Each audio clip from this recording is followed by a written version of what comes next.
Hello, my name is Breana Ferreira. I am a UNT senior ceramic student. I will be graduating at the end of this semester. And for this video, I thought I'd take a Zoom call approach so that I can present via PowerPoint and also be able to talk to you and you can see me.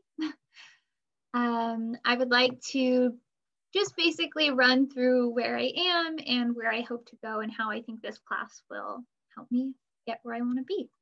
I just quickly did a little timeline. I've been at UNT since 2016. I was introduced to the ceramic program in 2017, but did not make ceramics my major until 2019. 2019 was a really big year for me because I got very involved with the ceramic community at UNT. I became a Clay Guild officer. I became a studio tech assistant. And I coordinated and created a sale that we had at the Aura coffee shop, which was really, really great. It was undergraduate and graduate students. It was fantastic.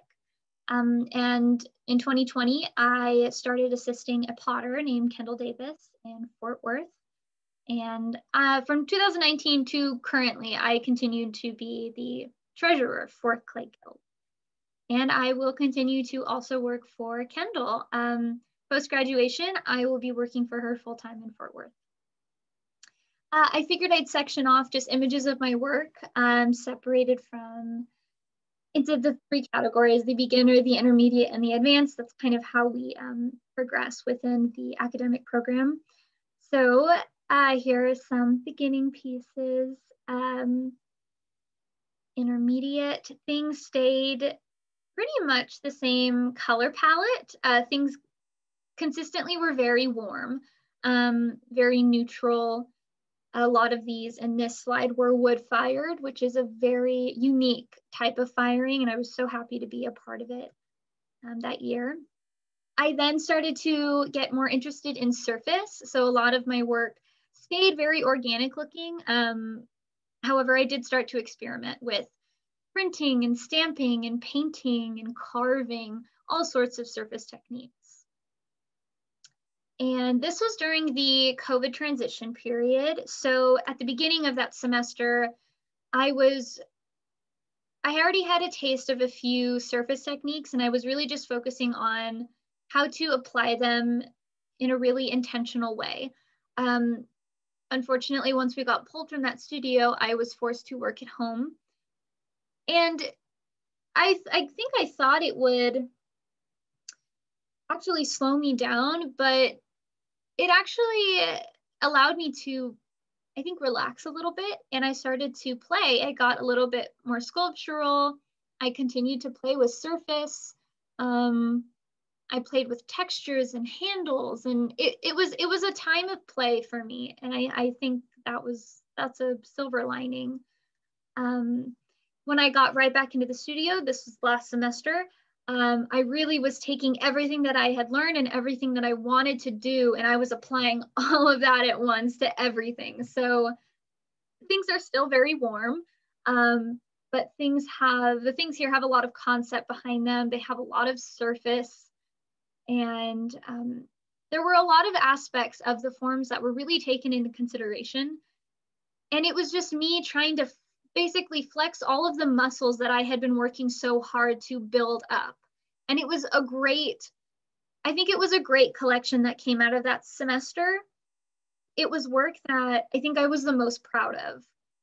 And here is everything side by side. But talking about pride, that's a great transition to go into this slide talking about weaknesses. I titled it The Failure to focus on the fact that my biggest weakness is that I am notoriously hard on myself. I know it can be hard to be very confident with your work. And having pride in my work is something that I really want to focus on personally. I tend to be more proud of my work ethic rather than the work I actually produce. And that can be hard in the studio. It can be a real gut punch every time. But alongside being a little too hard on myself, I tend to not really know my limits. I think I get very, very ambitious, and I start to become kind of lost when it comes to poor time management. So having poor time management, planning, spending a lot of time obsessing over the planning process and experimenting, and not enough time actually making the work, which is the most important. So those are definitely my big ones in the studio, and kind of have been consistent. So I'm glad to see that I was feeling a little bit of pride with the last semester's series of work. It was nice. I think I look at stuff and I know what could be done differently and how I can improve it. So it was refreshing to continue to look through that lens, but also say, oh, this is actually quite nice. Good job. It's very important. The art practitioner. So when it comes to my forms, I primarily focus on decorative functional forms for the home and the body, meaning talking traditionally, I make functional forms that you can eat off of and drink out of. But I also like to make things that are decorative and functional, things like mirrors and containers, and even jewelry, things that you would put on your body. And when it comes to surface, I like color, but I don't like vibrancy. I think for the concepts that I have behind the work, it is really important to me that the colors be muted and warm and inviting. So a lot of the imagery that I utilize comes from nature, not only the natural world, but human nature. So a lot of images that I think people recognize. I think that's really important. Looking more conceptually and more on the side of like artist statement, I'm really fascinated, I think, in this idea that humans go from child to adult. Like there's this transition period.